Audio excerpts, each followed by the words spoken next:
வணக்கம் and welcome to Morning Cafe.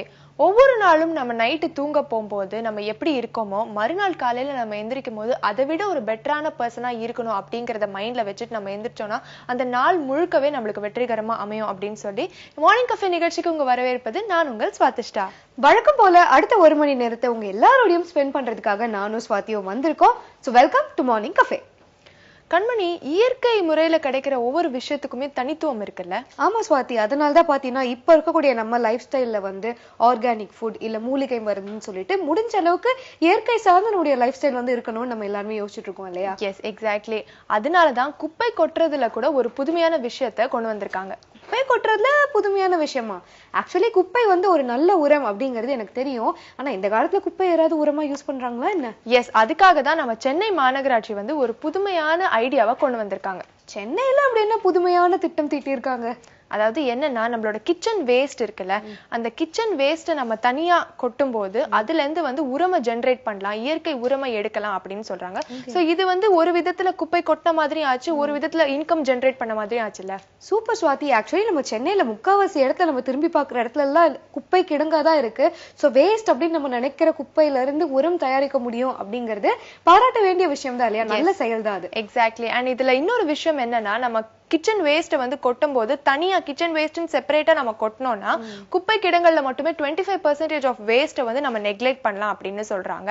So இந்த separation, இந்த ப்ராசஸ் வந்து சென்னையில அண்ணா நகர், அம்பத்தூர், மணலி இந்த ஏரியாவில எல்லாம் நடந்துட்டு இருக்கு. சூப்பர். இப்போ இயற்கை மூலமா, அதுவும் வேஸ்ட் மூலமா இயற்கை உரத்தை வந்து தயாரிக்கிறாங்க அப்படிங்கிறது வந்து நல்ல விஷயம் தான். இப்ப இந்த உரம் வந்து சென்னையில எங்கெல்லாம் கிடைக்குது, நம்ம போய் வாங்கணும்னா எங்க போய் வாங்க முடியும், எவ்வளவு விலைக்கு கிடைக்குது? நம்ம சென்னையில அண்ணா நகர், மெரினா பீச்னு மக்கள் நிறைய இருக்கிற இடத்துல வந்து இந்த உரத்தை வந்து செல் பண்ணி இருக்காங்க. அண்ட் ஒரு கிலோ வந்து 20 ரூபாய்க்கு விற்பனை செஞ்சுக்கிட்டு இருக்காங்க. இவ்வளவு நாமினலான பிரைஸ் ரேஞ்ச்ல வந்து நமக்கு நேச்சுரல் மேன்யூர் கிடைக்குது அப்படிங்கிறது நிஜமா நல்ல விஷயம் தான். ஆக்சுவலி நான் கூட ரொம்ப நாளா மாடி தோட்டம் போடணும் அப்படின்னு நினைச்சிட்டு இருந்தேன். அப்ப நான் இந்த மேன்யூரை யூட்டிலைஸ் பண்ணிக்கலாம்ல? கண்டிப்பா கண்மணி. ஏன்னா வந்து ஒரு இயற்கை உரம் வந்து உருவாக்குறதுக்கு வந்து 45 டேஸ் ஆகும் அப்படின்னு சொல்றாங்க. அண்ட் இப்போ நம்ம சென்னை மாநகராட்சி வந்து இந்த நேச்சுரல் உரம் வந்து தயாரிக்கிறாங்கல்ல, சோ அது வந்து டெஸ்ட் பண்ணி பார்த்ததுல அதுல வந்து எந்த ஒரு கெமிக்கல் சப்ஸ்டன்ஸும் இல்ல, அது வந்து பியூரா நேச்சுரலாவே நம்மளுக்கு கொடுக்குறாங்க அப்படிங்கறத கண்டுபிடிச்சிருக்காங்க. சோ இந்த மாதிரி கெமிக்கல் சப்ஸ்டன்ஸ் இல்லாத எந்த ஒரு அடல்ட்ரேஷனும் இல்லாத ஒரு மேன்யூர் நம்ம செடி கொடுக்கும்போது சோ அதுல இருந்து கிடைக்கிற ஃப்ரூட்ஸ் அண்ட் வெஜிடபிள் கூட பாத்தீங்கன்னா கொஞ்சம் பியூரா இருக்கும் இல்லையா? சோ இப்ப நம்ம பண்ண வேண்டியது என்னன்னா, இந்த மாதிரி ஒரு நல்ல முயற்சியோட கவர்மெண்ட் வரும்போது நம்மளால முடிஞ்ச சப்போர்ட்டை நம்ம பண்ணணும். சோ இனிமே நம்ம குப்பை போடும்போது அது ரெண்டா பிரிச்சு, வெஜிடபிள் வேஸ்ட் அப்புறம் மத்த குப்பை நம்ம பிரிச்சு போடுறது நல்லது. சோ இந்த சூப்பரான இன்ஃபர்மேஷனோட அடுத்ததா மார்னிங் கஃபேல யோகாசனம் காத்துட்டு இருக்கு, அதை பார்த்துட்டு வந்துடலாம்.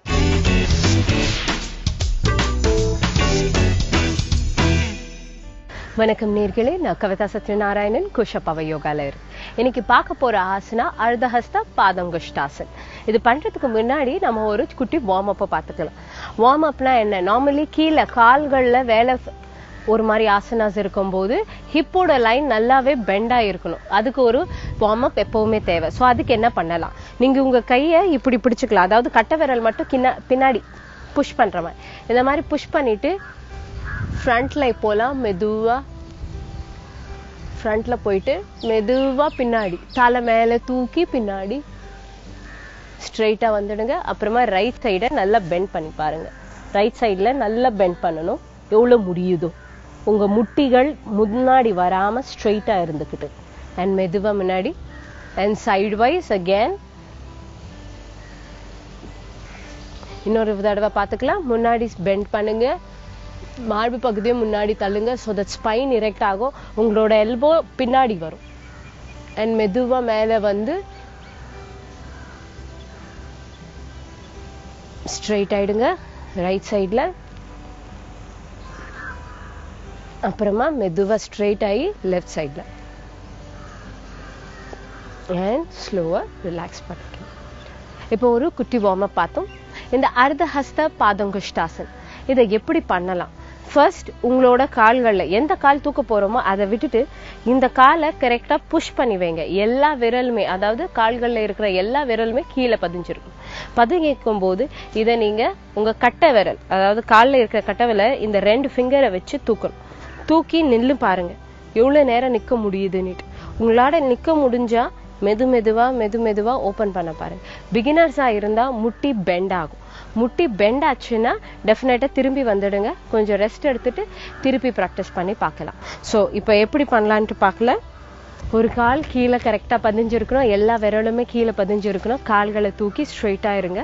ஸ்ட்ரெயிட்டா இருந்ததுக்கு அப்புறமா எவ்வளவு உங்களால எக்ஸ்டெண்ட் பண்ண முடியுதோ பண்ணி பாருங்க. ப்ராக்டிஸ் இருந்தா ஸ்ட்ரெயிட்டா பண்ணி இருக்கலாம், இல்லைன்னா இப்படிதான் ஸ்லோவா நீங்க கீழே இறக்கிடலாம். ப்ராக்டிஸ் இல்லாத பட்சத்துல அது கொஞ்சம் பெண்டா இருக்கும். கொஞ்ச நேரம் நின்று ஒரு 3 செகண்ட்ஸ் மேனேஜ் பண்ணி பாருங்க நின்று. இல்லைன்னா ஒரு வால் சப்போர்ட் எடுத்து கையை வச்சு அதுல இருந்து ஒரு வால் சப்போர்ட்டை பிடிச்சு இல்ல சேரை பிடிச்சு காலை தூக்கி பாருங்க. காலை தூக்கி ஒரு 3 செகண்ட்ஸ் இருந்துட்டு மெதுவா கீழே இறக்குங்க. சப்போர்ட் இல்லாம ஒரு 3 செகண்ட்ஸ் பாருங்க. ஸோ ஒரு ஆல்டர்னேட்டுக்கு சப்போர்ட்டை வச்சு ப்ராக்டிஸ் பண்ணும்போது உங்களுக்கு உங்களோட பாடியில இருக்கிற கரெக்டா எப்படி ஒரு பேலன்ஸோ அது கரெக்டா தெரிஞ்சிடும். சோ இது பை எக்ஸசைஸ்னால இன்னொரு காலம் பண்றது ரொம்பவே இம்பார்ட்டன்ட். இந்த பாதங்குஷ்டாசன் பண்ணும்போது உங்களோட ஆம்ஸ்ட்ரிங்ஸ் கரெக்டா விரியும். இந்த மாதிரி ஆம்ஸ்ட்ரிங்ஸ் கரெக்டா விரியும் போது என்ன ஆகுதுன்னா கால்கள்ல இருக்கிற தசைகளுக்கு ஒரு நல்ல எக்ஸசைஸ். ஸ்பிரிண்டர்ஸ் சொல்லுவாங்க இல்லையா, அத்லெட்டிக்ஸ் பீப்புளுக்கு இது பிராக்டிஸ் பண்ணும்போது அவங்களுக்கு ஓடும் போது சுளுக்கு பிடிக்கிறதோ இல்ல கிராம்ப்ஸ் வர்ற வாய்ப்புகளுக்கு ரொம்பவே குறைஞ்சிடும். இப்போ இன்னொரு காலம் எப்படி பண்ணலாம்னுட்டு பார்க்கலாம். ஸோ பாதங்குஷ்டாசனுக்கு அதே மாதிரி தான். இப்போ ரைட் காலை நல்ல கீழே பதிய வைங்க, எல்லா ஃபிங்கர்ஸும் கீழே பதிஞ்சிருக்கணும். அண்ட் இன்னொரு காலை தூக்கிட்டு ஸ்ட்ரெயிட்டா நில்றதுக்கு ட்ரை பண்ணுங்க.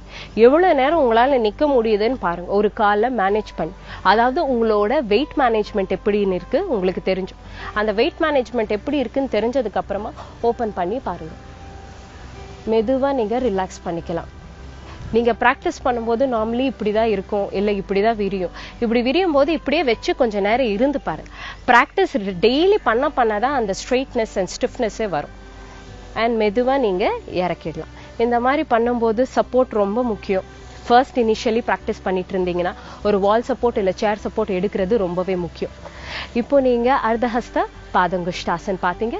நாளைக்கு இன்னொரு ஆசனாவோட நான் உங்களை சந்திக்கிறேன். நேச்சர் இஸ் a சைக்கிள் அப்படின்னு சொல்லுவாங்களே கண்மணி. இப்போ வந்து வெஜிடபிள்ஸ் வந்து நம்ம சமைக்கிறதுக்கு யூஸ் பண்றோம். ஸோ சமையல் அறையில இருந்து நம்மளுக்கு வர அந்த வெஜிடபிள் வேஸ்ட்ல இருந்து நம்ம உரம் ஜென்ரேட் பண்ணி அது வந்து நம்ம செடிக்கு போடுறோம். ஸோ செடியில இருந்தும் நம்மளுக்கு வந்து ஃப்ரெஷ் வெஜிடபிள்ஸ் கிடைக்குது இல்லையா? எஸ் ஸ்வாதி, இந்த மாதிரி இயற்கையோட நம்ம இணைந்து வாழ ஆரம்பிச்சோம்னா நம்ம பூமியே சொர்க்கம் தான் இல்லையா? எக்ஸாக்ட்லி. ஸோ இந்த மாதிரி நிறைய விஷயங்கள் நம்ம தொடர்ந்து மார்னிங் கஃபே நிகழ்ச்சியில பேசிக்கிட்டே இருக்கலாம். அதுக்கு முன்னாடி மார்னிங் கஃபேல வரப்போறது ஒரு short commercial break. Welcome back to morning cafe. Swathi, நீ குப்பை பத்தின ஒரு புதுமையான இன்ஃபர்மேஷன் கொடுத்த உடனே எனக்கு இன்னொரு நியூஸ் ஞாபகத்துக்கு வந்துருச்சு. என்னது? ஏதாவது வெளிநாட்டு குப்பை பத்தி சொல்ல போறியா என்ன? எப்படி ஸ்வாதி கரெக்டா கெஸ் பண்ண? இதுல என்ன இருக்கு? எப்பவுமே நான் வந்து ஒரு லோக்கல் நியூஸ் சொல்லுவேன், நீ ஒரு ISD நியூஸ் சொல்லுவல. சரி, அதை இன்னும் கரெக்டா கெஸ் பண்ணிருக்கேன். ஆனா ஃபுல்லா நீ ரைட்டா கெஸ் பண்ணல, பாதி தான் கரெக்டா கெஸ் பண்ணிருக்க. சோ அது என்னங்கறத நானே சொல்லிடுறேன். குப்பை அள்ளுறவங்களுக்கு ஒரு நாளைக்கு எவ்வளவு சம்பளம் இருக்கும்னு நீ நினைக்கிற? என்ன, ஒரு 300 ரூபாய் இருக்குமா? நான் சொல்ற இடத்துல குப்பை அள்ளுறவங்களுக்கு ஒரு நாளைக்கு 1 லட்சம் சேலரி கொடுக்குறாங்க. என்னது, குப்பை அள்ளுறவங்களுக்கு 1 லட்சம் சேலரியா?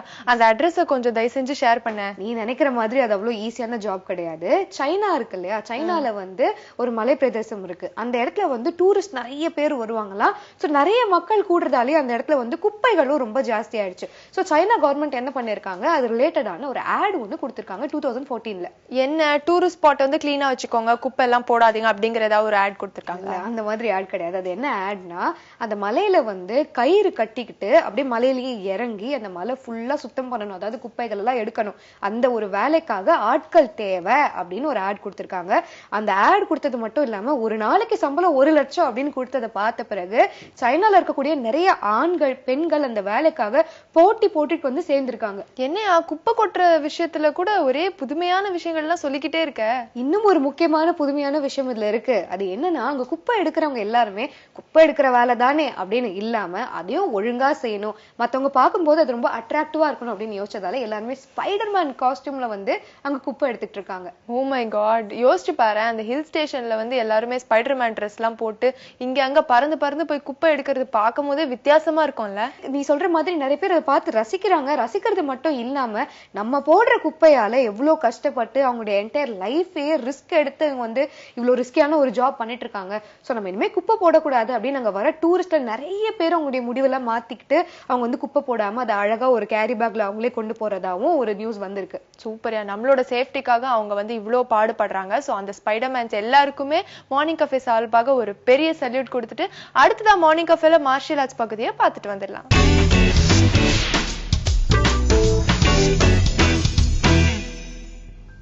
வணக்கம், நான் Karthika Govindarajan. Chinese black tiger kung அசோசியேஷன்ல மார்ஷியல் ஆர்ட்ஸ் இன்ஸ்ட்ரக்டரா இருக்கேன். நம்ம ஜென்ரேஷன் ஆட்டும் எல்லாராட்டுமே நானும் இன்ஜினியரிங் முடிச்சுட்டு ஐடி ஃபீல்ட்ல தான் இருந்தேன். But then martial arts kung fu என்னோட பேஷன். சின்ன வயசுலேருந்தே ஸ்போர்ட்ஸ் ஃபீல்ட்ல வரணும்னு ரொம்ப ஆசைப்பட்டு இந்த விஷயத்துக்கு வந்திருக்கேன். என்னோட இன்ஸ்டிடியூஷன் சப்போர்ட்டோடவும் என்னோட பேரண்ட்ஸ் சப்போர்ட்டோடவும் மார்ஷியல் ஆர்ட்ஸ் இப்போ டீச் பண்ணிட்டு இருக்கேன். மார்ஷியல் ஆர்ட்ஸ் ஏன் கத்துக்கணும் அப்படின்னு சொல்லிட்டு கேட்டீங்க அப்படின்னா, ஜென்ரலாவே சின்ன வயசுல இருந்தே வந்துட்டு இப்போ ஸ்டூடெண்ட்ஸ் பார்த்தீங்க அப்படின்னா ரொம்ப ஆக்டிவா இருப்போம். ஆனா வளர வளர we take a lot of stress. Martial arts அப்படின்றது சும்மா அடிதடி மட்டும் கிடையாது. It's a way of life. Kung fu அப்படின்றது accomplishment through efforts. எந்த ஒரு விஷயமா எடுத்தாலும், நீங்க படிப்பா இருக்கட்டும், இல்ல டான்ஸா இருக்கட்டும், இல்ல எந்த ஒரு கலையா இருக்கட்டும், அதுல வந்துட்டு எவ்வளவு எஃபர்ட்ஸ் போடுறீங்களோ அதுக்கேற்ற மாதிரி தான் நீங்க முன்னேறுவீங்க. அதே மாதிரி தான் மார்ஷியல் ஆர்ட்ஸ்லயும் நீங்க எவ்வளவு எஃபர்ட்ஸ் போடுறீங்களோ அதுக்கேற்ற மாதிரி தான் அச்சீவ் பண்ணுவீங்க. So it's a way of life style. So self defence அப்படின்றது இப்போதைக்கு கேர்ள்ஸ்க்கு ஒரு முக்கியத்துவமான விஷயமா இருக்கு. நீங்க எவ்வளவு விஷயங்கள் கத்துக்கிட்டாலும் உங்களை டிஃபெண்ட் பண்ண தெரிஞ்சுக்கல அப்படின்னா அது ஒரு லாஸ் தான். நிறைய பணம் வச்சிருக்கீங்க அப்படின்னாலும் உங்களை அப்போதைக்கு டிஃபெண்ட் பண்ணிக்க முடியல, உங்க லைஃப் போச்சு அப்படின்னா உங்களால எதுவுமே பண்ண முடியாது. ஸோ உங்களை டிஃபெண்ட் பண்ண கத்துக்க வேண்டியது ஒரு கட்டாயமான விஷயமா இருக்கு. ரொம்ப ஈஸியான விஷயம் தான் டிஃபென்ஸ். எல்லாத்துக்கும் கால் இவ்வளவு தூக்கணும், கை எவ்வளவு தூக்கணும், ஸ்பிளிட் பண்ணணும், அந்த மாதிரி விஷயம் எல்லாம் கிடையாது. ரொம்ப சிம்பிளான எளிமையான டெக்னிக்ஸ்ல நீங்க எப்படி மார்ஷியல் ஆர்ட்ஸ் கத்துக்கலாம் அப்படின்னு சொல்லிட்டு நம்ம இந்த செஷன்ஸ்ல பார்ப்போம். இன்னைக்கு ஃபர்ஸ்ட் நம்ம ஹேண்ட் கிராபிங் டெக்னிக் ஒன்று பார்க்க போறோம். என் கூட பண்றதுக்கு ஐஸ்வர்யா என்னோட பார்ட்னர் இருக்காங்க. அது டெக்னிக் பண்றதுக்கு முன்னாடி உங்களுக்கு ஒரே ஒரு டெக்னிக் சொல்லிக்கிறேன். ஸோ இந்த ஹேண்ட் ட்விஸ்ட் பண்ணுவீங்க கரெக்டா, இந்த ரிஸ்ட் ஆக்ஷன், இதை எல்லாரும் ப்ராக்டிஸ் பண்ணிக்கோங்க. அதை வச்சு நான் உங்களுக்கு இப்போ டெமோ காமிக்க போறேன். Hi Aishwarya, welcome to the show. So இன்னைக்கு வந்து நம்ம ஹேண்ட் கிராபிங் டெக்னிக் பார்க்க போறோம். ஆல்ரெடி சொன்ன மாதிரி. ஸோ இந்த ட்விஸ்ட் பண்ணுங்க இந்த ஹேண்டை. S S. ஸோ இப்போ ஜென்ரலாக வந்துட்டு இப்போ கிண்டுறீங்க கரெக்டா, அதே மாதிரி தான் இந்த ட்விஸ்ட்டும். ஸோ ஜென்ரலாக இப்போ ஹேண்ட் ஹோல்ட் பண்ணுங்க. கிராப் பண்ணியிருக்காங்க நல்லா டைட்டா, நல்லா டைட்டா. ஸோ அவங்க இருக்கிறதுக்கும் நான் இருக்கிறதுக்கும் நீங்கள் பார்த்தாலே வந்து அது எவ்வளோ டைட், எவ்வளோ பெயினில் நான் சஃபர் பண்ணியிருக்கேன்னு உங்களுக்கு தெரியும் கரெக்டா. ஸோ இப்போ இதில் நம்ம அந்த ட்விஸ்ட்டை பண்ண போகிறோம். நம்ம இப்போ பண்ண அந்த ட்விஸ்ட்டை இப்போ இங்கே பண்ண போகிறோம். அதே லைட்டாக தான் பண்ணோம், ஆனாலும் வந்துட்டு அது ரிலீஸ் ஆச்சு கரெக்டா. So that's it. ஸோ இவ்வளோதான் அந்த technique. You want try again? Yes. So அது எவ்வளோ எளிமையாக இருந்துச்சு நீங்களே பார்த்தீங்க. இதை வந்து எல்லாருமே கண்டிப்பாக சிம்பிளாக பண்ணலாம் கரெக்டா. ஸோ இந்த ட்விஸ்டிங்கில் நம்ம ஹேண்டை ரிலீஸ் பண்ணுறோம். இதே வந்துட்டு இன்னும் 2-3 டெக்னிக்ஸ் நம்ம பார்க்கலாம். இப்போ ஹேண்ட் கிராப் பண்ணுறோன்னு வச்சுக்கோங்க. ஸோ இப்போ இங்கே வந்து இந்த ட்விஸ்ட் இருக்கு. இந்த ட்விஸ்டோட சேர்த்து இப்போ அவங்க கையை டக்குன்னு இதுலயே ரிலீஸ் பண்ணிடக்கூடாது, ஏன்னா நம்ம அவங்கள ட்ராப் பண்ண வைக்க போறோம். ஓகேயா? So this is the second technique. Again நல்லா டைட்டா டைட்டா. எஸ். ஸோ இப்போ இதுல நம்ம இப்படி பண்ணும் போதே லைட்டா ரிலீஸ் ஆயிடுது. ஆனாலும் அதை ஹோல்ட் பண்ணி இப்படி இந்த ஒரு பாயிண்ட்ல பண்ணீங்க அப்படின்னா the opponent will fall down. So this is another technique. You want to try this? Yeah. Hold anga hold பண்ணிக்கோங்க. Yes. Yes, that's correct. Okay. So இந்த மாதிரி பல எளிமையான டெக்னிக்ஸ் இருக்கு. அடுத்த டெக்னிக்கு போலாம். அடுத்த டெக்னிக் பண்றதுக்கு முன்னாடி உங்களுக்கான ஒர்க் அவுட். இப்போ ஜெனரலா நீங்க வாக்கிங் எல்லாருமே பண்ணுவீங்க கரெக்டா. ஸோ இப்போ கையை பிடிச்சி இப்படி பண்ண போற வாக்கிங், ஜஸ்ட் நார்மல் வாக்கிங். இந்த வாக்கிங், ஸோ இந்த வாக்கிங்ல வந்துட்டு எப்படி உங்களால ஒருத்தங்க கையை பிடிக்கிறாங்க அப்படின்ற போது ரிலீஸ் பண்ண முடியும் அப்படின்னு சொல்லிட்டு இப்போ பார்க்கலாம். ஸோ இப்போ நம்ம ஜென்ரலா வாக் பண்ணிட்டு போயிட்டே இருக்கோம், அப்போ ஒருத்தவங்க ஹேண்டை டைட்டா பிடிக்கிறாங்க. ஸோ அந்த ஹேண்ட் வந்து செம டைட்டா இருக்கு, அவங்க அடுத்த எவ்வளவு வேணாலும் அட்டாக் பண்ணலாம் கரெக்டா. ஸோ இந்த நேரத்துல நம்ம கொஞ்சம் அப்படியே போயிட்டு நம்ம யூஸ் பண்ண ஃபர்ஸ்ட் டெக்னிக் யூஸ் பண்ணோம் அப்படின்னா அவங்க லாக்கும் ஆயிடுவாங்க, ஹேண்ட் ரிலீஸும் ஆயிடும். ஓகே. ஸோ அகேன் அப்படியே வாக் பண்றீங்க, இங்க திரும்புறீங்க, இங்க இருக்கும்போது அப்படியே லைட்டா ரிலீஸ் பண்றீங்க, அந்த ஹேண்ட் அப்படியே ரிலீஸ் பண்ணிட்டு நீங்க அப்படியே அவாய்டும் பண்ணிட்டு ஓடலாம். இன்கேஸ் ஆப்போனன்ட் உங்களை அட்டாக் பண்ண வந்தா உங்களை டிஃபெண்டும் பண்ணிக்கலாம். Alright. So, do you want to try that? I'm going to hold your hand. Try that. Yeah? Okay, fine. So, இப்போ நீங்க பார்த்த எல்லாமே கண்டிப்பா எளிமையான ஈஸியான டெக்னிக்ஸா தான் இருந்திருக்கும்னு நம்புறேன். ஸோ இந்த விஷயங்களை இது ரொம்ப பேசிக்கான டெக்னிக்ஸ் தான், யார் வேணாலும் பண்ணலாம். ஜஸ்ட் ஒரு ட்விஸ்ட், ஒரு வாக், இது எல்லாருமே பண்ணக்கூடிய விஷயங்கள், ரொம்ப எளிமையான விஷயங்கள். நீங்களும் ட்ரை பண்ணி பாருங்க. இந்த மாதிரி பல வர செஷன்ஸ்ல நம்ம சிம்பிளான டெக்னிக்ஸ் மார்ஷல் ஆர்ட்ஸ் மூலமா எப்படி கத்துக்கலாம், நம்மளே எப்படி டிஃபெண்ட் பண்ணிக்கலாம் அப்படின்னு சொல்லிட்டு கத்துப்போம். தேங்க்யூ. கண்மணி, ஏதாவது ஒரு அட்வென்ச்சரை வந்து வேலையா செய்யணும் அப்படின்ட்டு நிறைய பேர் வந்து யோசிச்சிருப்பாங்க. ஆனா அவங்க செய்யற டெய்லி வேலையே ஒரு பெரிய அட்வென்ச்சரா இருக்கிறது வந்து நீ சொன்ன பிறகுதான் தெரியுது. எஸ், துணிஞ்சவங்களுக்கு துப்பாக்கி கூட பொம்மை மாதிரின்னு சொல்லுவாங்க. சைனால இந்த மலை பகுதியில ஸ்பைடர்மேன் காஸ்டியூம்ஸ் போட்டுட்டு குப்பையெல்லாம் நீக்கிறவங்க கூட கிட்டத்தட்ட இந்த லிஸ்ட்ல தான் வருவாங்க இல்லையா? எக்ஸாக்ட்லி. சோ இதே மாதிரி நிறைய இன்ட்ரெஸ்டிங்கான விஷயங்கள் நம்ம மார்னிங் கஃபே நிகழ்ச்சியில நம்ம தொடர்ந்து பேசிக்கிட்டே இருக்கலாம். பட் அதுக்கு முன்னாடி ஒரு short commercial break. Welcome back to morning cafe. Kanmani, விண்வெளி அப்படிங்கிறது வந்து ஒரு அக்ஷய பாத்திரம் மாதிரி அப்படின்னு சொல்லலாம். அங்கிருந்து நம்ம அள்ள நிறைய விஷயங்கள் வந்துகிட்டே இருக்கோம்ல. ஆமா ஸ்வாதி, அதனாலதான் நம்மளுடைய விஞ்ஞானிகள் சந்திராயன், மங்கள்யான் நிறைய சேட்டலைட்ஸ் ஸ்பேஸ்க்கு அனுப்பி முடிஞ்ச வரைக்கும் நிறைய இன்ஃபர்மேஷன்ஸ் டீடைல்ஸ் கலெக்ட் பண்ணிட்டு இருக்காங்க. எஸ், இப்போ வந்து வெள்ளி பத்தி ரிசர்ச் பண்ண போறதா வந்து சொல்லிட்டு இருக்காங்க. வெள்ளினா வீனஸ் தானே, அதாவது நம்மளுடைய சூரிய குடும்பத்துல 2வது கோள். இன்ஃபேக்ட் நம்ம அதுக்கப்புறம் தான் வரும், தேர்ட் இல்லையா? ஆமா கண்மணி, இப்ப வந்து அந்த வெள்ளிக்கு வந்து செயற்கைக்கோள் அனுப்புறதா வந்து ISRO முடிவு பண்ணிருக்காங்க. சோ இந்த ரிசர்ச்ல வந்து எந்தெந்த ஸ்டூடெண்ட்ஸ் எல்லாம் வந்து இன்ட்ரெஸ்டடா இருக்காங்களோ அவங்க எல்லாருமே வந்து பார்ட்டிசிபேட் பண்ணலாம் அப்படின்ட்டு எல்லா காலேஜஸ்க்குமே ISRO ஒரு ஓபன் இன்விடேஷன் கொடுத்திருக்காங்க. வாவ், அப்ப இனிமே நம்மளுடைய ISROட சேர்ந்து மாணவர்களும் செயல்பட போறாங்களா? ஆமா, இதுதான் வந்து நிறைய காலமா நடந்துட்டு இருக்கு. அதாவது 2009ல இருந்து நிறைய எஜுகேஷனல் இன்ஸ்டிடியூஷன்ஸ் பண்ற சேட்டலைட்ஸ் எல்லாத்தையுமே வந்து ISRO வந்து விண்வெளிக்கு அனுப்பிச்சிட்டு இருக்காங்க. சோ இது வரைக்கும் பார்த்தோன்னா 8 சேட்டலைட்ஸ் வந்து ISRO அமைச்சிருக்காங்க.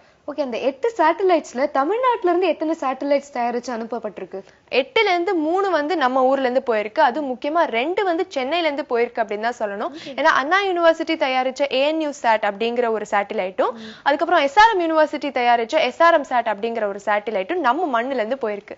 சூப்பர்ல. சரி, இப்போ இஸ்ரோ வீனஸ்க்கு அனுப்ப போற சேட்டலைட் ப்ராஜெக்ட்காக யாரெல்லாம் ஒர்க் பண்ண போறாங்க அப்படிங்கிறது இன்னும் தெரிய வரல. அதாவது அந்த ப்ராஜெக்ட்ல, அந்த ரிசர்ச்ல வந்து யார் யார் ஒர்க் பண்ண போறாங்க, அதோட ப்ராசஸ் எப்படி நடக்க போகுது அப்படிங்கறத வந்து நம்ம கண்டிப்பா பொறுத்திருந்து தான் பார்க்கணும். ஏன்னா எல்லா காலேஜஸ்க்குமே ஒரு ஓப்பன் இன்விடேஷன் வந்து ISRO கொடுத்திருக்காங்க. என்னென்ன ஸ்டூடெண்ட்ஸ்லாம் வந்து இன்ட்ரெஸ்டடோ அவங்க பார்ட்டிசிபேட் பண்ணலான்ட்டு. ஸோ அந்த ப்ராசஸ் எப்படி நடக்க போகுது அப்படிங்கறத நம்ம கண்டிப்பா வெயிட் பண்ணி தான் பார்க்கணும். சூப்பர். ஸோ இப்போ நம்ம இஸ்ரோவோட சேர்ந்து பார்ட்டிசிபேட் பண்ண போற எல்லாருக்குமே நம்மளுடைய மார்னிங் கஃபே மூலமா வாழ்த்துக்களை சொல்லிட்டு அடுத்ததா பகுதி காத்துட்டு இருக்கு, அதை பார்த்துட்டு வந்துடலாம்.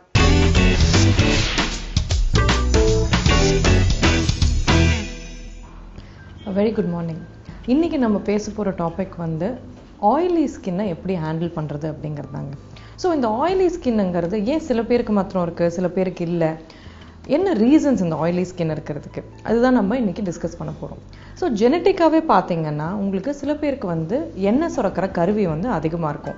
அதுக்கு நீங்கள் ஃபஸ்ட்டு புரிஞ்சுக்க வேண்டியது என்னென்னா, எங்கேருந்து வருது இந்த ஆயில்னா என்ன? இப்போ ஆயில்னு நம்ம நிறைய சொல்கிறோம், பட் ஆயில்னா என்ன, அது எங்கேருந்து வருது அப்படிங்கிறது தான். ஆயில் அப்படிங்கிறது சீபம் அப்படிங்கிற ஒரு பர்டிகுலர் சப்ஸ்டன்ஸ் தட் நம்ம ஸ்கின் வந்து செக்ரீட் பண்ணுற இல்லைன்னா உற்பத்தி ஆகிற ஒரு பர்டிகுலர் சப்ஸ்டன்ஸ். எப்படி வந்து நம்ம பாடி ஸ்வெட்டு இல்லை சலைவா ப்ரொடியூஸ் பண்ணுதோ அதே மாதிரி வந்து உங்களுக்கு சீபம் அப்படிங்கிறது ஒரு ஆயில் கண்டெய்னிங் செக்ரீஷன் நம்ம ஸ்கின்லேருந்து வருது. இது எங்கேருந்து வருது உங்களுக்கு? மெயினாக வந்து எண்ணெய் சுரக்கிற கருவியிலேருந்து வருது. இந்த எண்ணெய் சுரக்கிற கருவி அப்படிங்கிறது செபேஷியஸ் கிளான்ஸ் அப்படின்னு சொல்லுவோம். இந்த செபேஷியஸ் கிளான்ஸ் வந்து தோலில் நம்ம ஹேரோடு சேர்ந்து இருக்கிற ஒரு பர்டிகுலர் கருவி. இது வந்து உங்களுக்கு ஃப்ரம் பர்த் டு அரவுண்ட் ஒரு டில் அடோலசன்ஸ், அதாவது அந்த மெனார்கி இல்லைன்னா வந்து அந்த வயசுக்கு வர டைம் வரைக்கும் வந்து உங்களுக்கு சைலண்டாக இருக்கும். அந்த டைம்ல இருந்து அந்த ஹார்மோனல் இன்ஃப்ளூயன்ஸ், அதாவது டெஸ்டோஸ்ட்ரோன் அப்படிங்கிற ஹார்மோன், இது மேல் ஹார்மோன்னு சொல்ல முடியாது, ஏன்னா ஃபீமேல்ஸ் மேல்ஸ் 2 பேர்லையுமே வந்து இந்த ஹார்மோன் சுரக்கும். ஸோ இந்த ஹார்மோன் வந்து என்ன பண்ணோம்னா இந்த செபேஷியஸ் கிளான்ஸ் இல்லைன்னா அந்த ஆயில் செக்ரேட்டிங் கிளான்ஸை வந்து அதிகப்படுத்தி அதை வந்து வளர்க்க வச்சு அந்த ஆயில் செக்ரேஷனை இன்க்ரீஸ் பண்ணுது. அதனால தான் நம்மளுக்கு ஆக்னே இல்லை வந்து என்ன ஆயில் சம்மந்தப்பட்ட எல்லா இஷ்யூவுமே வந்து உங்களுக்கு ஸ்கின்ல ஃப்ரம் த ஏஜ் ஆஃப் ஒரு 10 to 12 தான் ஆரம்பிக்குது பசங்களில். அது வரைக்கும் மோஸ்ட் பேரண்ட்ஸ் என்ன சொல்லுவாங்க, நல்லா இருந்ததுங்க ஸ்கின்னு, என் பையனுக்கு இப்போதான் ஏதோ இதெல்லாம் வந்துருச்சு அப்படின்வாங்க. ஸோ அதுக்கு ரீசன் என்னன்னு பார்த்தீங்கன்னா இந்த டெஸ்டோஸ்ட்ரோன் அப்படிங்கிற ஹார்மோன் வந்து அந்த அடோலசன்ஸ் பீரியட் செக்ரேட் ஆகிறது தான். இப்போ அந்த ஆயிலில் வந்து உங்களுக்கு அதோட என்ன ஆக்சுவல் பேசிக் பெனிஃபிட் அப்படின்னு பார்த்தீங்கன்னா ஸ்கின்னை மாய்ஸ்சரைஸ் பண்ணுறது தான். அதாவது வந்து அது வந்து ஸ்கின்னை ஹைட்ரேட் அண்ட் மாய்ஸ்சரைஸ் பண்றது தான் அதோட பேசிக் ஃபங்க்ஷன். பட் இதுவே வந்து சில பேர்ல ஒரு பெரிய ப்ராப்ளம் ஆயிருது இல்லையா? நிறைய பேர் கம்ப்ளைண்ட் பண்ணுவாங்க, ஐயோ எப்போ பார்த்தாலும் பிசு பிசுப்புன்னு இருக்கு, ஆயிலியா இருக்கு ஸ்கின், எனக்கு பிடிக்கவே இல்லை மேடம், ஏதாவது பண்ணுங்க இந்த ஆயில் நிறுத்தணும் அப்படின்னுட்டு. Oil is good for our skin, but excess அமௌண்ட்ல இருக்கும்போது தான் எஸ்பெஷலி நம்ம கிளைமேட்டிக் கண்டிஷன்ஸ்ல அது வந்து ரொம்ப ஒரு காஸ்மெட்டிக்லி அண்ட் ஆல்சோ வந்து லைஃப் ஸ்டைலுக்கு ரொம்ப ஒரு கஷ்டமான விஷயமா போயிடுது. ஸோ இது தவிர வந்து ஜெனட்டிக் தவிர, அதாவது நம்மளுக்கு பிறப்புலேயே நம்ம ஃபேமிலியில் என்ன டைப் ஆஃப் ஸ்கின் வருதோ அதை தான் இருக்க போகுது. அது தவிர வேற என்ன ரீசன்ஸ் வந்து இந்த ஆயிலி ஸ்கின்ஸ் நம்மளா என்ன பண்ணிக்கிறோம் இந்த ஆயிலியை வந்து இன்க்ரீஸ் பண்றதுக்கு அப்படிங்கிறதும் பார்க்கலாம்.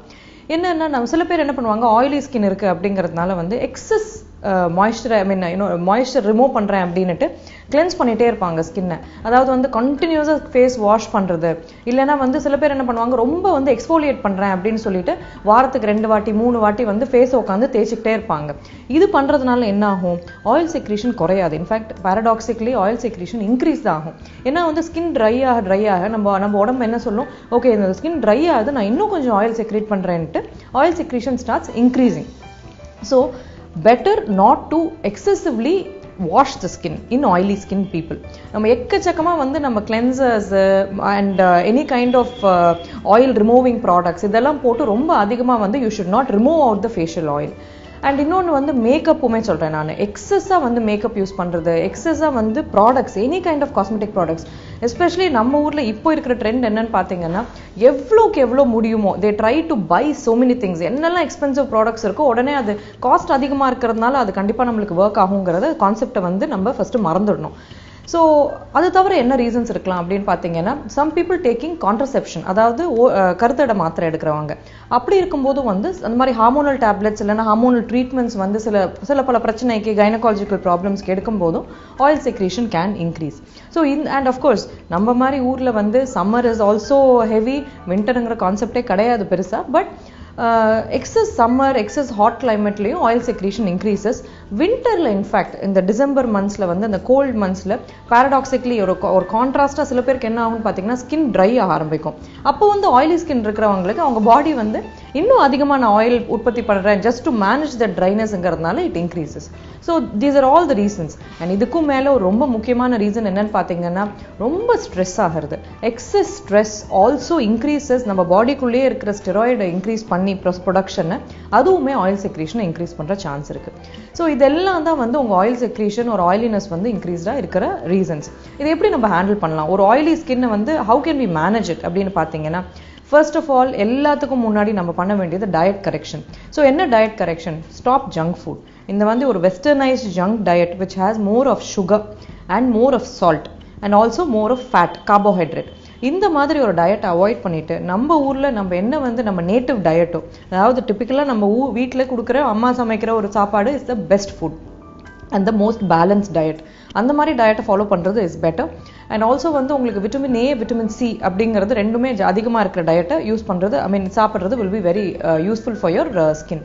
இதர் தென் திஸ் வந்து உங்களுக்கு ஜிங்க், அதாவது வந்து ஜிங்க்ங்கிறது ஒரு மினரல் இல்லையா, ஒரு மைக்ரோ மினரல். அது நம்ம டயட்ல வந்து சம்டைம்ஸ் மிஸ்ஸிங் ஆச்சுன்னா அதுவுமே வந்து ஆயில் ப்ரொடக்ஷன் அதிகப்படுத்தும். ஸோ ஜிங்க் சப்ளிமெண்டேஷன் இன் டயட் இல்லை ஜிங்க் ரிச் ஃபுட் எடுக்கிறது நல்லது. இது தவிர வந்து உங்களுக்கு ஒமேகா 3 ஃபேட்டி ஆசிட்ஸுமே ஸ்கின்னோட ஹெல்த்துக்கு நல்ல ஹெல்ப் பண்ணும். ஃபிளாக்ஸ் சீட்ஸ் அண்ட் ஃபிஷ், இது ரெண்டுத்திலுமே வந்து ஒமேகா 3 அதிகமாக கிடைக்கும் உங்களுக்கு. ஸோ இந்த மாதிரி diet corrections are very important. Other then this fluid, அதாவது வந்து எவ்வளோ அமௌண்ட் நம்ம ஹைட்ரேட் பண்றோமோ. நீங்க ஒரு நாள்ல ஆயிலி ஸ்கின் இருக்கிறவங்க நீங்களே நோட்டீஸ் பண்ணி பாத்தீங்கன்னா, ஒரு நாளைக்கு நம்ம தண்ணியே குடிக்கல, ரொம்ப கம்மியா குடிச்சிருக்கோம்னு பாத்தீங்கன்னா, அன்னைக்கு you will feel very very oily, ரொம்ப அதிகமா வந்து பிசுபிசுன்னு இருக்கிற மாதிரி இருக்கும். You will feel your skin is feeling blocked. So better to always hydrate. Water மாத்திரம் இல்லை, டெண்டர் கோகனட் வாட்டர், மோர், உங்களுக்கு என்ன லிக்விட்ஸ், அதாவது sugar free liquids and soda அந்த மாதிரி குடிக்காதீங்க. பட் மோர் அண்ட் டெண்டர் கோகனட் வாட்டருக்குலாம் நல்ல alternatives to water itself. So இந்த மாதிரி ஹைட்ரேட் பண்ணிட்டே இருங்க. Water intake should be at least 3 liters per day. So இது வந்து நம்ம மினிமம் உங்களுக்கு.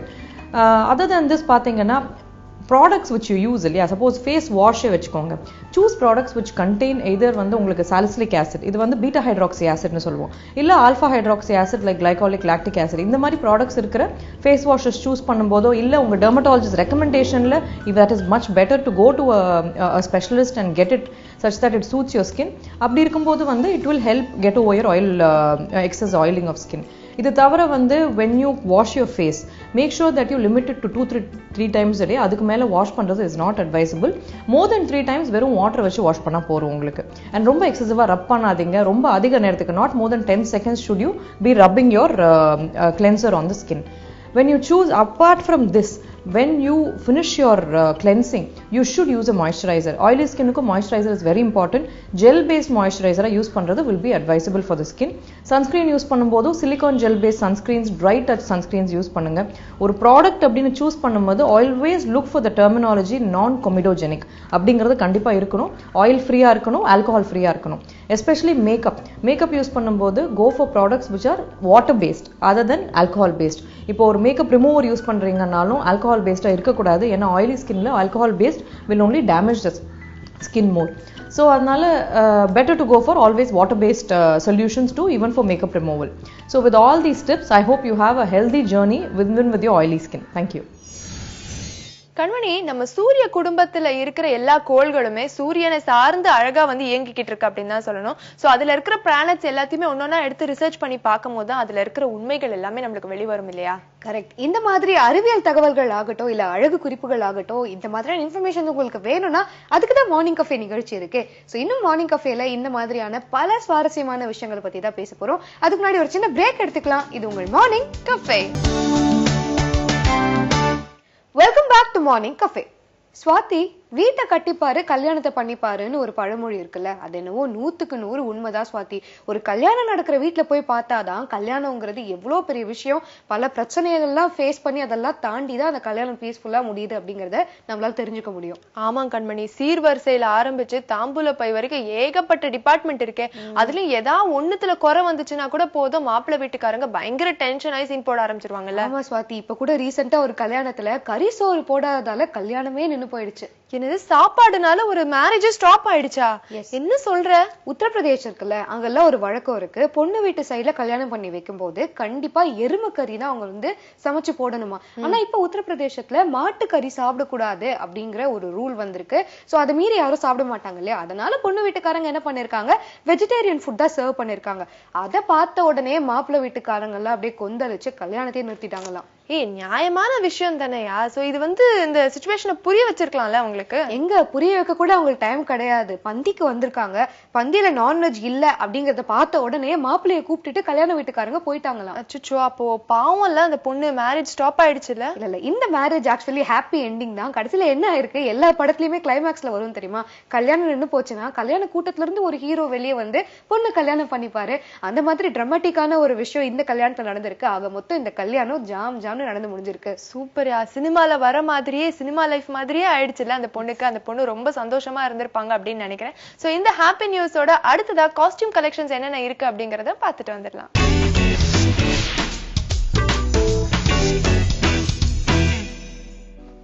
Hi, good morning. Welcome to style one Pondy Bazaar, T Nagar. நிறைய கலெக்ஷன்ஸ் பார்த்துட்டே இருக்கோம். பட் ரொம்ப நாள் ஆச்சு நம்ம வந்து Indo western and western wears பார்த்து. So first Indo western long gowns பார்க்க போகிறோம். இந்தியனுக்கு எப்படி சூட் ஆகுமோ அந்த பேட்டர்னில் வந்து கொஞ்சம் வெஸ்டர்ன் காஸ்டியூம்ஸ் ஸ்டிச் பண்ணியிருப்பாங்க. That is called Indo western gowns. So அதில் நம்ம பார்க்குறது ஃபர்ஸ்ட் வந்து கொஞ்சம் சிம்பிளாக கொஞ்சம் எலகெண்ட்டாக இருக்கணும் பார்க்கறதுக்கு. இந்தியன் டச் இதில் என்ன இருக்குன்னா, ஆல்மோஸ்ட் எனிதிங் கோல்டில் ஃபினிஷ் பண்ணியிருந்தாலே அது வந்து இந்தியன் கலெக்ஷன்ஸ் தான். பிகாஸ் நம்ம சவுத் இந்தியன் அண்ட் இந்தியன்ஸ் மட்டும்தான் நிறைய கோல்டு அடாப்ட் பண்ணுவோம். ரெஸ்ட் ஆல் பார்த்தீங்கன்னா சில்வர், ஆக்சிடைஸ் அந்த மாதிரி கலரில் தான் போவாங்க.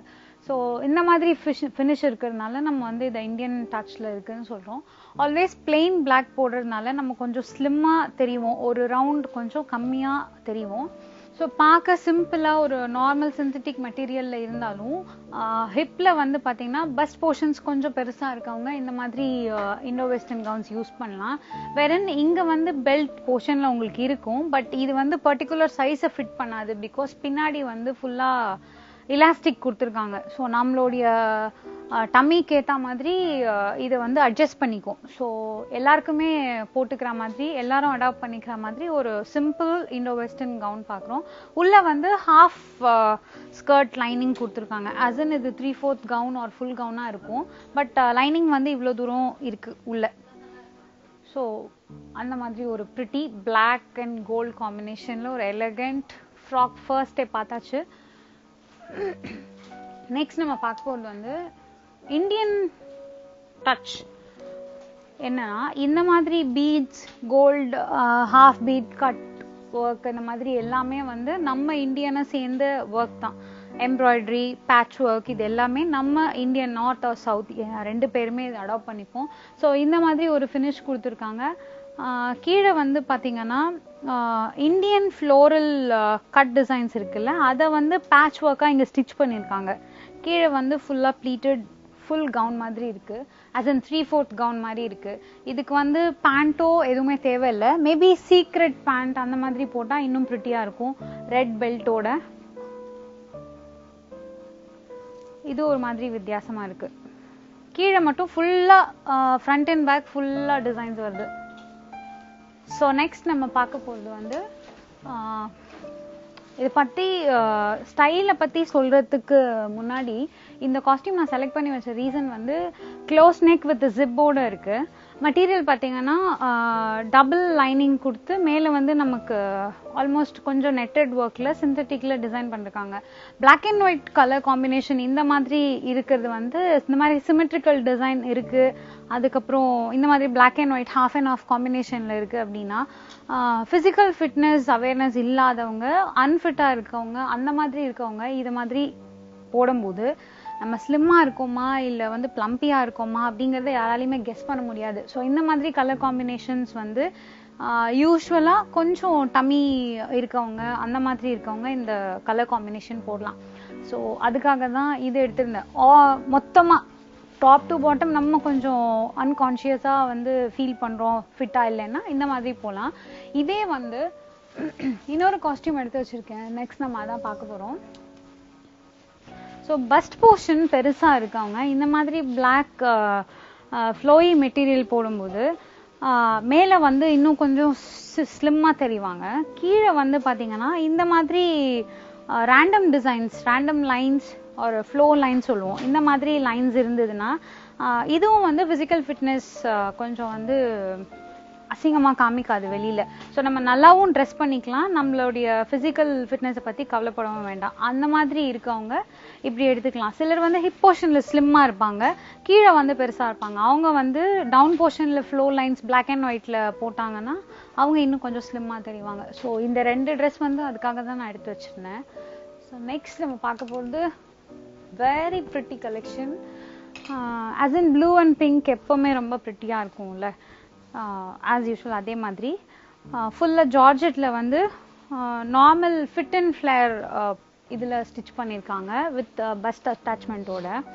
மேலே மட்டும் பிரிண்டட் ஜார்ஜெட்டில் வந்து நமக்கு லைனிங்கோட கொடுத்துட்டு கீழே வந்து ஷிஃபானில் வித் லைனிங்கோட நமக்கு பாட்டம் போர்ஷன் இருக்குது. இது எல்லாமே இந்த சுங்கு அப்படின்னு சொல்லுவோம்ல, இது எல்லாமே நம்ம இந்த த்ரெட் ஒர்க், இந்த ஒர்க் இது எல்லாமே ஃபுல் இந்தியன் டச்சோட. ஸோ பார்ட்டி வேர் இல்லை அக்கேஷனல் வேர் எப்படி வேணால் யூஸ் பண்ணிக்கலாம். ஸோ அந்த மாதிரி ஒன்று. ஸோ நெக்ஸ்ட் நம்ம பார்க்க போகிறது வந்து மிரர் ஒர்க். ஆல்மோஸ்ட் மிரர், அதுக்கப்புறம் வந்து த்ரெட் ஒர்க், இது எல்லாமே இந்தியன்ஸ் தானே. ஸோ இப்போ மோஸ்ட்லி மிரர் வரதில்ல, ஃபாயில் ஒர்க் தான் வருது. பட் இதில் வந்து original mirror and stone, Kundan stones வச்சு ஒர்க் பண்ணியிருக்காங்க. இது வந்து பார்த்தீங்கன்னா வெறும் டாப் மட்டும்தான், நம்ம கீழே சீக்ரெட் பேண்ட் இருக்குது. அசன் இப்போ நீங்கள் அந்த ஒரு சீக்ரெட் பேண்ட்டை வாங்கினாலே எல்லா விதமான grand kurtis or Indo gowns அந்த மாதிரி நம்ம வந்து அதை மேட்ச் பண்ணிக்க முடியும். அந்த மாதிரி மிக்சட் ஜிட்டரி கலெக்ஷன்ஸ் இவங்க கிட்ட இருக்கு. ஸோ இது வந்து simple and neat occasional wear or party wear. So next நம்ம பார்க்க போகிறது வந்து பிரிண்டட், ஃபுல்லாக பிரிண்டட் கவுன். இந்த மாதிரி அன்ஃபர்னிஷ்டு டிசைன்ஸ் இருக்குல்ல, ஸோ இதை வந்து எப்படியுமே நம்ம டிஸ்கிரைப் பண்ணவே முடியாது. இந்த மாதிரி அன்ஃபினிஷ்ட் டிசைன்ஸ் இருக்கவங்க, ரொம்ப தின்னாக இருக்கவங்க இந்த மாதிரி லாங் கவுன்ஸ் போட்டால் ரொம்ப நல்லாயிருக்கும். பிகாஸ் இந்த மாதிரி மெட்டீரியலில் இந்த மாதிரி கவுன் போட்டாங்கன்னா ரொம்ப நல்லாயிருக்கும். கொஞ்சம் ஸ்லிம்மாக தெரிவாங்க, ஓரளவுக்கு ப்ளம்பியாக தெரியணும், ரொம்ப ஒல்லியாக இருக்கும் அப்படி ஃபீல் பண்ணுறவங்க இந்த மாதிரி போகலாம். அண்ட் இந்த மாதிரி பெல்ட் ஃபினிஷ் இருக்கிறது எல்லாமே மோஸ்ட்லி ஸ்லிம் கேர்ள்ஸ் போட்டால் ரொம்ப ப்ரிட்டியாக இருக்கும். இந்த பெல்ட்டே ரொம்ப ப்ரிட்டியாக இருக்கு ஆக்சுவலாக. நல்ல குவாலிட்டி பெல்ட், நல்ல colour combination. So dark light and moderate colour combinations இருக்க கலர்ஸ் போட்டால் யார் வேணாலும் போடலாம். இந்த மாதிரி கலர் காம்பினேஷன் இருந்தால் குண்டா இருக்கவங்க கொஞ்சம் ஸ்லிம்மாக இருப்பாங்க, ரொம்ப ஒல்லியாக இருக்கவங்க கொஞ்சம் ப்ளம்பியாக தெரியலாம். ஸோ அந்த மாதிரி இருக்கும். ஆஸ் அ நெக்கில் அவங்களே வந்து ஒரு ஒர்க் பண்ணியிருக்காங்க. Everything is very much appreciable. சூப்பராக இருக்குது. பெல்ட்லேருந்து நெக் பீஸ்லேருந்து எல்லாமே கான்சென்ட்ரேட் பண்ணியிருக்காங்க. Excellent piece. வெரி ஃபர்ஸ்ட் வந்த பார்ட்டி வேர்லேருந்து இப்போ ட்ரெண்ட்ல இருக்க இண்டோ வெஸ்டர்ன் லாங் கவுன் ஒரு பார்ட்டி வேர் வரைக்கும் பார்த்தோம். இன்னும் சில இன்ட்ரெஸ்டிங்கான பார்ட்டி வேர் உங்களுக்காக வெயிட் பண்ணிட்டு இருக்கு. நாளைக்கு பார்க்கலாம். ஸ்வாதி, மாப்பிள்ளை ட்ரெஸ்ல எல்லாருமே அழகா தான் இருப்பாங்க. ஆனா அந்த ட்ரெஸ் வெள்ளையா இருக்கிற மாதிரியே மாப்பிள்ளையோட மனசும் வெள்ளையா இருந்தா தானே நல்லா இருக்கும். ஆமா கண்மணி, சாப்பாட்டு விஷயத்துல எல்லாம் கோவப்பட்டா நம்ம ஊர்ல ஒண்ணுமே பண்ண முடியாது. சோ நம்ம எப்பவுமே பொறுமையே காப்போம் அப்படின்னு சொல்லி ஒரு பொறுமையான பிரேக் விட்டுட்டு வரலாம். சோ அடுத்ததா மார்னிங் கஃபேல வரப்போறது ஒரு short commercial break. Welcome back to morning cafe. Kanmani, Mark வந்து மெக்கானிக் வேலை பார்த்தது பத்தி உனக்கு தெரியுமா? நம்ம தல அஜித் மெக்கானிக்கா இருந்து அதுக்கப்புறம் தான் நடிகர் ஆனாருங்கிறது எனக்கு தெரியும். நீ எந்த மார்க்க பத்தி சொல்ற? நம்ம ஃபேஸ்புக் ஓனர் மார்க்க பத்தி தான் கண்மணி சொல்றேன். ஓ, மார்க் ஜூக்கர்பர்க் பத்தி சொல்றியா? அவர் மெக்கானிக்கா இருந்துதான் ஃபேஸ்புக்கே உருவாக்குனாருங்கிறது எனக்கு இப்ப நீ சொல்லிதான் ஸ்வாதி தெரியும். ஆக்சுவலி இந்த இயர் வந்து அவர் ஒரு ரெசல்யூஷன் எடுத்திருக்காரு. அதாவது இயர் ஆஃப் டிராவலிங் அப்படிங்கிற ஒரு ரெசல்யூஷன். சோ இதுக்காக வந்து அவர் அமெரிக்காவே சுத்தி வரணும் அப்படின்ட்டு ஒரு பிளான் போட்டிருக்காரு. சோ அந்த ஒரு டிராவல்ல வந்து மிச்சிகனுக்கு போயிருக்காரு. சோ மிச்சிகன்ல இருக்கிற ஃபோர்ட் ஆர்கனைசேஷனுக்கு அவர் போன போது அந்த கம்பெனியை வந்து சுத்தி மட்டும் பார்க்காம அங்க இருக்கிற வந்து கார் அசம்பிளி செஷன்ல போய் வேலையும் பார்த்திருக்காரு. கார் கம்பெனிக்கு போனோமா காமா திரும்ப வந்தோமான்னு இல்லாம அங்கேயும் போய் வேலை பார்த்திருக்காரு. ஏதோ ஒன்னு அப்சர்வ் பண்ணிட்டு வந்திருக்காரு அப்படிங்கிறது இவர் பெரிய ஆளு அப்படிங்கறத குறிக்குது இல்ல? ஆமா, அதோட எக்ஸ்பீரியன்ஸ் பத்தி அவர் வந்து அவருடைய ஃபேஸ்புக் பக்கத்திலேயே அவர் சொல்லியிருக்காரு. அதாவது அந்த கம்பெனில வேலை செஞ்சது அவருக்கு ரொம்ப கஷ்டமா இருந்ததாகவும் பட் அதே டைம்ல அது ரொம்ப இன்ட்ரெஸ்டிங்கான புதுமையான எக்ஸ்பீரியன்ஸ் கொடுத்தது அப்படிங்கறத வந்து அவரோட ஃபேஸ்புக் பக்கத்துல மென்ஷன் பண்ணியிருக்காரு. அதான் பெரிய முதலாளியா இருந்தாலும் ஒரு தொழிலாளியோட இடத்துக்கு போய் எவ்வளவு கஷ்டப்பட்டு அவங்க உழைக்கிறாங்க அப்படிங்கறத எக்ஸ்பீரியன்ஸ் பண்ணணும் அப்படிங்கறத இன்டைரக்டா மார்க் ஜூக்கர்பர்க் சொல்லிருக்காரு. சோ சூப்பரா இன்ஃபர்மேஷன் கொடுத்திருக்க ஸ்வாதி. இந்த இன்ஃபர்மேஷனோட அடுத்ததா சின்னஞ்சிறு உலகம் பகுதி காத்துட்டு இருக்கு. அதை பார்த்துட்டு வந்துடலாம்.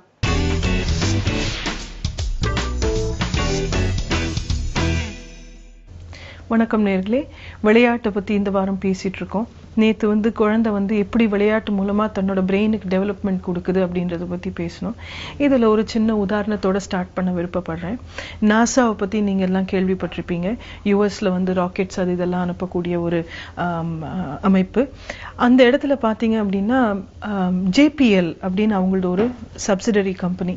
அந்த கம்பெனியில வந்து நிறைய சீனியர் என்ஜினியர்ஸ் ரிட்டையர் ஆகிற டைம்ல புது என்ஜினியர்ஸ் அவங்க எம்ப்ளாய் பண்ணாங்க.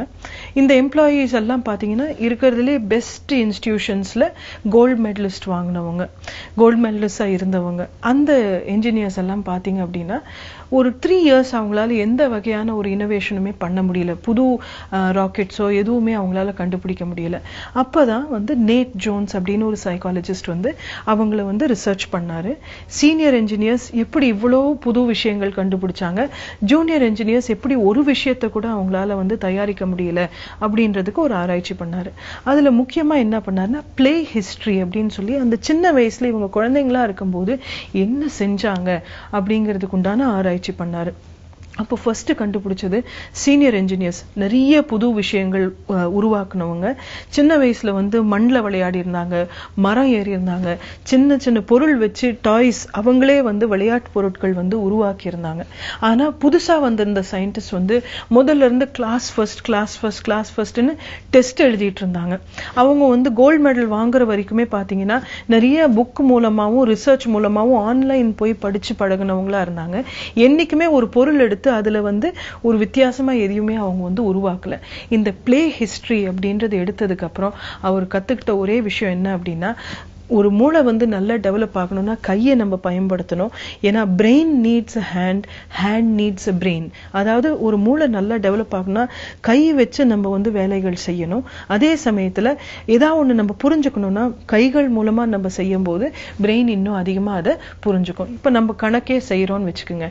இப்ப இருக்கக்கூடிய ஸ்கூல் மெத்தட்ல உடனடியா புக்கை கொண்டு வராங்க. 2+2 போட்டு அந்த குழந்தை வந்து 2 in the mind, 2 in the finger அப்படின்னு சொல்லி பண்றாங்க. ஆனா அவங்களுக்கு அது என்னன்றதே தெரியாது. ஆனா ஒரு குழந்தைக்கு முதல்ல இருந்தே நம்ம கணக்கு சொல்லி கொடுக்கணும் அப்படின்னா நிறைய விளையாட்டு பொருள் போடும்போது குழந்தையோட நேச்சுரல் விளையாட்டே பாத்தீங்கன்னா ஒரு ஒரு ஷேப்ல இருக்கக்கூடியது, ஒரு சைஸ்ல இருக்கக்கூடியதெல்லாம் அவங்களே பிரிப்பாங்க. கேட்டகரைசேஷன் சொல்லுவோம். இந்த பெரிய பொருள்லாம் ஒன்னா, சின்ன பொருள்லாம் ஒன்னா, ரெட் கலர்ல இருக்கிறதெல்லாம் தனியா, ப்ளூ கலர்ல இருக்கிறதெல்லாம் தனியா, அதே மாதிரி கார் தனியா, பொம்மை தனியா, இவங்க அவங்களே பிரிப்பாங்க. இந்த கேட்டகரைசேஷன் அண்ட் கிளாசிபிகேஷன் அப்படிங்கிறது அவங்க செய்யும் போது என்ன ஆகுது அப்படின்னா பிரெயின்ல வந்து மேத்ஸுக்கு உண்டான பேசிக் அவங்களே வந்து செட் பண்ணிக்கிறாங்க. இது பெருசா இருக்கு, இது சின்னதா இருக்கு, இதுல அதிகமா இருக்கு, இதுல குறைவா இருக்குன்னு பிரெயின் கேட்டகரி பண்ணும்போது நாளைக்கு நீங்க அதுக்கு வந்து 3 and 2 அப்படின்னு நம்பர் நீங்க கொடுக்கும்போது அவங்களுக்கு அந்த அடிப்படை செட் ஆயிருக்கும். இப்ப நம்ம என்ன பண்றோம்னா மேத்ஸ் சொல்லி கொடுக்கணும் அப்படின்னு சொல்லி ஒரு சாஃப்ட்வேரோ ஒரு ஆப்போ டவுன்லோட் பண்ணிக்கிறோம். அதுல அது வந்து அனிமேஷன் கண்டென்ட் மட்டும் தான் கொடுக்குது. அனிமேஷன் வந்து 2 டைமென்ஷன்ல மட்டும் இருக்கு, கைகளுக்கு அதுல வேலை கிடையாது. சோ இந்த மாதிரி லேர்ன் பண்ணக்கூடிய குழந்தை ஒரே மெத்தட்ல நீங்க ஒர்க் ஷீட் மாதிரி கொடுத்தீங்கன்னா அவங்களால செய்ய முடியுமே ஒழிய நிஜ வாழ்க்கையில மேத்ஸ் பயன்படுத்தணும், கணக்கு செய்யணும் அப்படின்னா அவங்களால வந்து சரியானபடி அப்ளை பண்ண முடியாது. அதுலதான் பாத்தீங்கன்னா அவங்களுக்கு வந்து என்ஜினியரிங் படிக்கும்போது ஏக்கர்னா என்ன, சென்ட்னா என்னன்னு தெரியாம போயிடும். இல்ல ஒரு கணக்கே அவங்க போடுறாங்க அப்படின்னா டக்குன்னு கால்குலேட்டர் எடுத்து தான் போடுவாங்க. அவங்களால மென்டல் மேத்ஸ் செய்ய முடியாது. இதுவுமே வந்து நம்ம போன் நம்பர்ஸ் எல்லாம் ஞாபகம் வச்சுக்காததுக்கு ஒரு முக்கியமான காரணமா இருக்கு. சோ அதனால வந்து விளையாட்டுங்கிறது ஏன் முக்கியம் அப்படின்னா நிறைய விஷயங்கள் வந்து நம்ம பிரெயினுக்கு கனெக்ஷன் செய்யக்கூடியதே விளையாட்டு மூலமா தான். இன்னொரு உதாரணம் சொல்லணும்னா நம்ம வந்து குழந்தைங்க வந்து ஒரு கிளாஸ் ரூம்லயோ வீட்லயோ நீங்க சேர் டேபிள் எல்லாம் போட்டு வச்சிருந்தீங்கன்னா குழந்தை அந்த சேர் டேபிள்ல போய் உட்காராது. முதல்ல அதை வந்து தலைகீழ கவுத்து போட்டுட்டு அதுக்கு அடியில பூந்து அதுக்கு அங்கிருந்து நம்மள பாக்குறது, அம்மா என்ன பாரு, அம்மா என்ன தேடு அப்படின்லாம் சொல்றது என்ன அப்படின்னா அவங்க என்ன செய்யறாங்க, அவங்க வந்து வேற ஆங்கிள் இருந்து ஒரு விஷயத்த பாக்குறதுக்கு கத்துக்கிறாங்க. விஷுவலா கண் பார்வையில பல விஷயங்கள் அவங்க வந்து டெவலப் பண்றாங்க. இந்த ஆங்கிள் இருந்து உங்களை பார்க்கும்போது அவங்க என்ன லேர்ன் பண்றாங்க, வாழ்க்கையில பல கண்ணோட்டம் இருக்கும், இது ஒவ்வொன்றும் நான் டெவலப் பண்ணிக்கணும், ஒரே மாதிரி ஒரு விஷயத்த கத்துக்க கூடாது, அதை பல ஆங்கிள் இருந்து பார்க்கணுன்றது இயற்கையா செட் பண்ணக்கூடியது. சோ ஒரு விளையாட்டு அப்படிங்கிறது அதுல இவ்வளவு விஷயங்கள் இருக்கு. மூணாவது இன்னொரு உதாரணம் சொல்லணும் அப்படின்னா பல உதாரணங்கள் கொடுக்கலாம். ஒரு சேர் எடுத்துட்டு குழந்தை வந்து வண்டி ஓட்டுற மாதிரி கற்பனை பண்ணிட்டு ஓட்டிக்கிட்டே இருப்பாங்க. இது என்ன பண்றாங்க, தன்னோட உலகத்துல இருக்கக்கூடிய ஸ்பேஸ் அப்படிங்கிறது புரிஞ்சுக்கிறாங்க. எவ்வளவு இடம் இருக்கு, இதுல நான் எப்படி இந்த வண்டியை ஓட்டணும் அப்படின்றத அவங்க புரிஞ்சுக்கிறாங்க. இது கத்துக்கும் போதுதான் அவங்களுக்கு வந்து நாளைக்கு ஒரு லைனுக்குள்ள எழுதணும், இந்த புக்கை வந்து லைனுக்கு அப்புறம் லைன் படிக்கணும் அப்படிங்கறதெல்லாம் அவங்க வந்து புரிஞ்சுக்கிறாங்க. இதெல்லாம் வந்து இயற்கையா வந்து பிரெயினை டெவலப் பண்ணும். பிளஸ் அந்த குழந்தை வந்து என்ன பண்ணும், ஓரளவுக்கு இந்த சேர் ஓட்டுறது கத்துக்கிட்டாங்கன்னா நெக்ஸ்ட் வந்து மூளையில இருக்கக்கூடிய மொழி பகுதியும் இதுல சேர்த்தி விட்டு நான் கார் ஓட்டுறேன் பாரு அப்படின்னு சொல்லி ஹார்ன் அடிப்பாங்க, இன்னொருத்தரோட ஒரு போட்டிக்குள்ள இறங்குவாங்க. இதெல்லாம் என்ன செய்யறாங்கன்னா நான் எழுத்தை வந்து லைனுக்குள்ள எழுதுறது மட்டும் கிடையாது, அந்த எழுத்துக்கு ஒரு சவுண்ட் இருக்கும் அப்படிங்கிற அடிப்படையை வந்து மூளைக்கு செட் பண்றோம். சோ இப்படிப்பட்ட விளையாட்டு இருக்கும்போது குழந்தைங்க வந்து லைனுக்குள்ள எழுதி அந்த சவுண்ட்ஸ் ஸ்பெல்லிங்ஸ் எல்லாம் லேர்ன் பண்றதுக்கு இன்னும் ஈஸியரா இருக்கும். அதை விட்டுட்டு பிகினிங்ல இருந்து நீ பேப்பரை புடி, பெண்ணை புடி, நீ இப்படி எழுது, இப்படி எழுது, ஃபர்ஸ்ட் ஒரு ஸ்டாண்டிங் லைன் போடு, ஸ்லீப்பிங் லைன் போடுன்னு சொல்லி நம்ம இன்ஸ்ட்ரக்ஷன் மட்டும் கொடுக்குறோமே வெளியே எக்ஸ்ப்ளோரேஷன் அவங்களா வந்து அதை ஆராய்ச்சி பண்றதுக்கு வாய்ப்பு நம்ம கொடுக்கறது இல்ல. ஆராய்ச்சி இருந்ததுன்னா சிந்தனை வளரும், இன்ஸ்ட்ரக்ஷன் மட்டும் இருந்தா கீழ்ப்படிவாங்க. ஆராய்ச்சி வந்து விளையாட்டுல வந்து கண்டிப்பா அவங்களால டெவலப் பண்ணிக்க முடியும். பெற்றோர்களா தயவு செஞ்சு விளையாட்டு வேஸ்ட்ன்னு மட்டும் என்னைக்குமே நினைச்சிடாதீங்க. மீண்டும் நாளைக்கு சந்திக்கலாம். இன்னைக்கு நம்ம மார்னிங் கஃபேல வந்த எல்லா தகவல்களையும் கேட்டு பகுதிகளையும் பார்த்து நீங்க ரொம்ப என்ஜாய் பண்ணிருப்பீங்கன்னு நாங்க நம்புறோம். எஸ், இதே மாதிரி நிறைய இன்ட்ரெஸ்டிங்கான இன்ஃபர்மேஷனோட அடுத்த மார்னிங் கஃபே நிகழ்ச்சியில நாங்க 2 பேரும் வந்து உங்களை சந்திக்கிறோம். அதுவரை உங்களிடமிருந்து விடைபெறுவது ஸ்வாதிஷ்டா மற்றும் கண்மணி. இது உங்கள் மார்னிங் கஃபே.